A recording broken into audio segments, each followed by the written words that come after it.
送都送到空处，那就滞销了，丢掉，别空气。I can't even give them away. The chili peppers aren't selling. It hurts to throw them out. Looking at all these peppers hanging on the trees, I wish I could give them to people who need them. But the shipping costs are 10 or 20 times higher than the peppers themselves.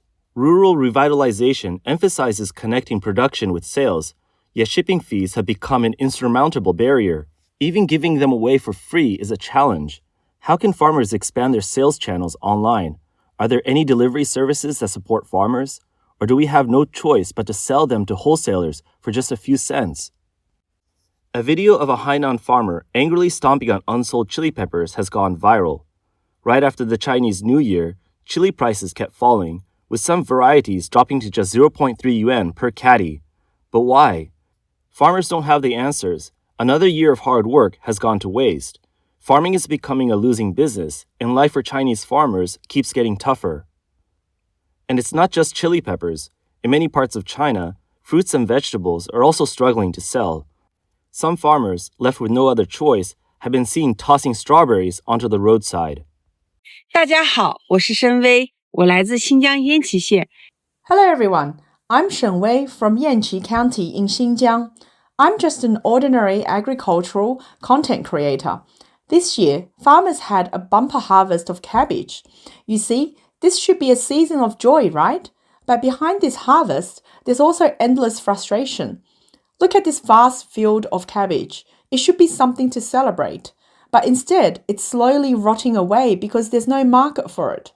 Every cabbage leaf represents a farmer's hopes. Every leaf is their hard work, and now it's all decaying in the fields. Watching this happen, it feels like hope is rotting away too. Chili peppers in northern China are also facing the same issue. On February 6, a TikToker shared a video describing the difficult situation. With temperatures at minus 10 degrees Celsius, farmers stood in the freezing cold, stomping their feet to stay warm. Only a few buyers showed up, and even at rock-bottom prices, the chili peppers weren't selling. 他妈的这个行情啊，搞死人了。 This market is killing us. It's so frustrating. In another part of China, a vendor reported that many vegetables had gone unsold for days. 这也太奇怪了，往年也没这情况啊。 This is so strange. This has never happened in previous years. So much vegetables and not a single sale. We've had it sitting here for 3 or 4 days and nothing has changed. What's going on? On February 8th, a TikToker posted a video saying there was no hope left. Even at just a few cents per cattie, chili peppers weren't moving. Lantern peppers, a type of bell pepper, were facing an unprecedented sales slump. 我看现在行情这么差，辣椒卖都卖不掉。 In the market this bad, chili peppers aren't selling at all. Why are you still spraying pesticides? Because these were planted late, so they're still in good shape. I can't just leave them. Earlier, there was flooding, so the fields were too wet to plant. Now that they're growing, they still need care. The first batch didn't make any money at all. How much does it cost to spray this bucket of water? A single bucket costs 40 to 50 yuan. Plus, there are other things to mix in, so it ends up being 60 to 70 yuan. So, how much can we sell these chilies for per cattie today? The good ones go for 0.4 yuan, the lower quality ones for 0.3 yuan, and some are so bad no one even wants them. And you're still taking care of them? It's just after the new year. I'm spraying a little to manage them. If I could sell them around the Lantern Festival, I might still make something back. Otherwise, this year will be a total loss, and I'll be deep in debt. 同行的中间人，你也不要嘲笑我。 Fellow farmers, don't laugh at me. My crops are rotting in the fields. My situation today is your situation tomorrow. Just wait and see. Another TikTok warned that 2025 could be a tough year for vegetable sales and advised farmers not to plant more crops. According to one TikToker, farmers don't have the option to simply stop growing vegetables. Farming is exhausting and the income is low. A couple cultivating an acre of land is only about 1 to 2,000 yuan a month each. Alternative employment opportunities remain limited, especially given the current economic conditions. Many farmers also face challenges due to a lack of formal education, work experience, or specialized skills, leaving them with few viable options. Strawberries are also facing similar challenges. Changfeng County in Anhui, a major strawberry-producing region in China, has seen a sharp decline in prices as local supply increases. Many farmers report struggling to sell their crops and anticipate losses this year. You can't afford it, and they can't sell it. Just look by the roadside. There's still a pile dumped in that ditch. On February 5th, at a strawberry market in Changfen, local growers told reporters that larger strawberries were selling for 5 yuan per cattie, half the usual price of around 10 yuan. Smaller strawberries were going for as little as 2 yuan per cattie. The big ones are 4 yuan per cattie, the smaller ones are 3 or 2 yuan per cattie. Strawberries are cheap this year. Anyone growing strawberries is losing money. We have so many strawberries at home. How could we not be worried? It's impossible to break even, let alone make a profit. No vendors are coming. Look, there are strawberries everywhere across the country. Why would anyone come all the way here to buy? Just look at the prices. They're not selling. Brother, how much did you pay for these 2 baskets of strawberries? 115 yuan. The prices are way too low. In previous years, these 2 baskets would have sold for at least 200 to 300 yuan. The drop in prices may benefit consumers, but surprisingly, demand still remains low. On February 3rd, a TikToker shared a video describing this year's strawberry market as puzzling and said he couldn't make sense of it. Isn't strawberry sales this year just puzzling? Yeah, it is puzzling. Look at the market now. The big ones, 2 catties for 6 yuan. The medium ones, 2 catties for 5 yuan. And what about the small ones? We're not even picking the small ones anymore. No one wants them. It's not even worth the labor cost. A strawberry farm owner also spoke out, saying this season has been especially tough. So far, they've only made 50,000 yuan in sales. What are we supposed to do? We can't sell them. Is there any buyer for strawberries? We only made 50 yuan today, not even enough to pay the workers. Another farmer added that the prices are now so low that they've given up on making a profit. At this point, they just hope to minimize their losses. This year is too tough. The strawberries aren't selling. They're just rotting in the fields. This is the hardest year for business. Prices have been dirt cheap all year, and still no one is buying. Business is tough. I won't even talk about cherries dropping to a few dozen yuan per box, but even strawberries have crashed in price. Strawberries are incredibly cheap now, really cheap. During the new year, I was selling a bowl like this for over 20 yuan, but now the prices drop every time I restock, not just by a little, but by 4 or 5 yuan at a time. Tomorrow, it'll be even cheaper. Soon, they'll be selling for less than 10 yuan. Until supply and demand reach equilibrium, there isn't much these farmers can do. Strawberries keep getting cheaper, not because of rumors about pesticides, but because there's simply too much supply.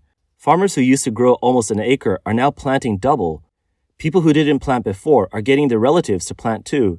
Now, 2 or 3 families are growing strawberries together. The supply is overwhelming. This year, some farmers might still make money, but next year, most won't. Just like what happened with Shine Muscat grapes, prices will crash and no one will want them. However, some social media users disagreed. They're using too many pesticides. I wouldn't eat them even if they were free. I've heard from several parents that their kids keep getting sick after eating strawberries. On my way home from Wuxi, I made a stop in Changfen to buy strawberries from a greenhouse. But when I saw all the pesticides stored in the tool shed by the entrance, I was shocked. I felt bad leaving without buying anything, so I got 5 catties. But now I've decided not to eat them. Even the utility poles outside were covered with pesticide ads, things like guaranteed to prevent crop failure. Cherries, strawberries, grapes, I just don't feel safe eating them anymore. Despite the low prices, people are still stealing from these farmers.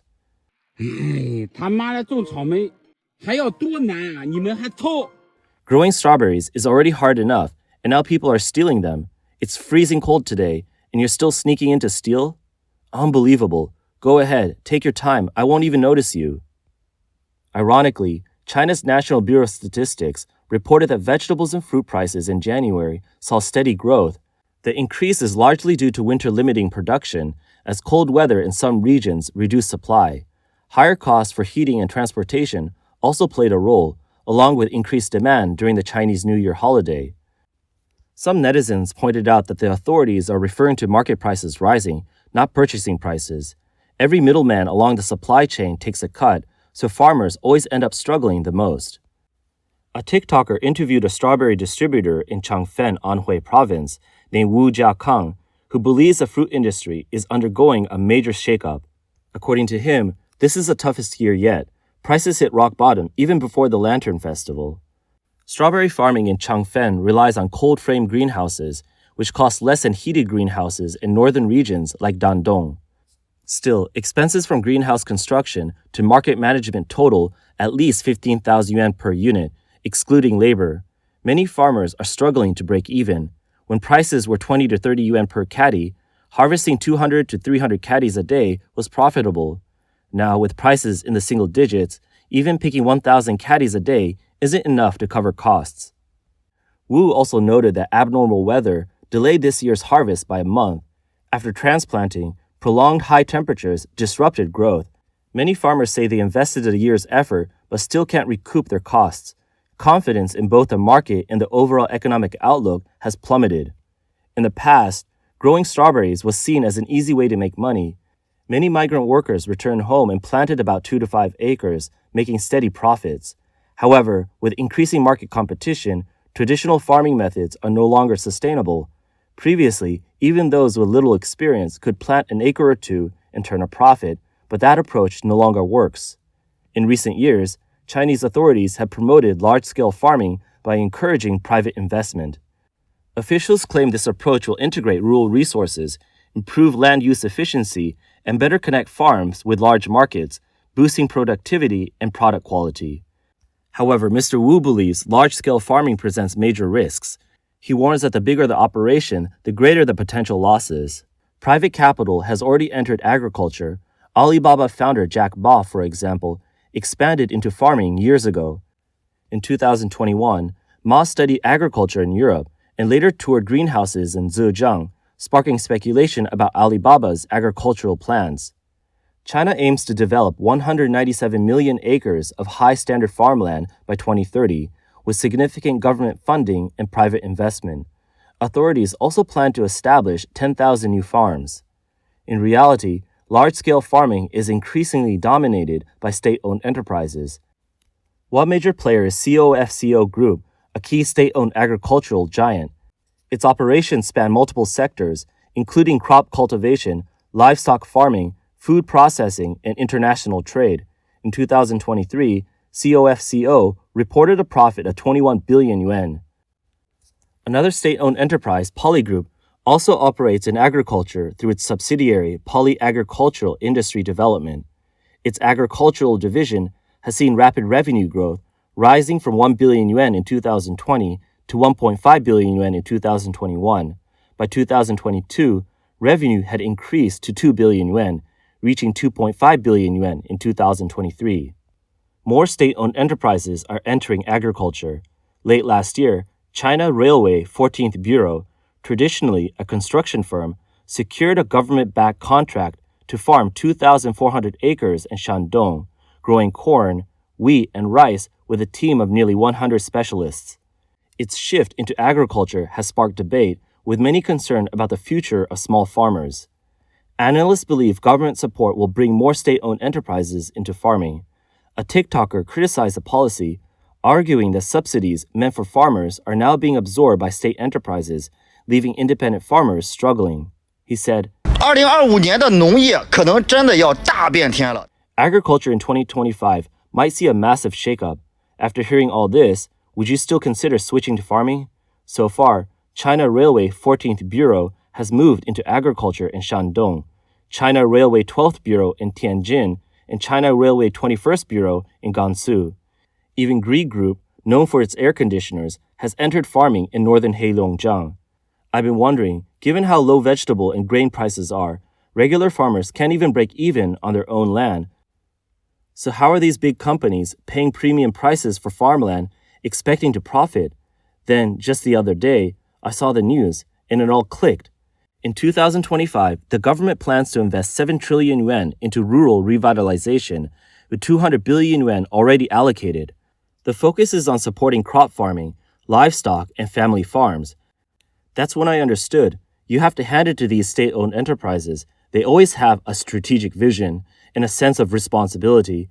In just the time it takes to sip a cup of tea, they've carved up the trillion yuan subsidies originally meant for farmers. And for the rest of us, small farmers can only look up at the sky and sigh. There's just no way to catch up. Who really understands the struggles of farmers?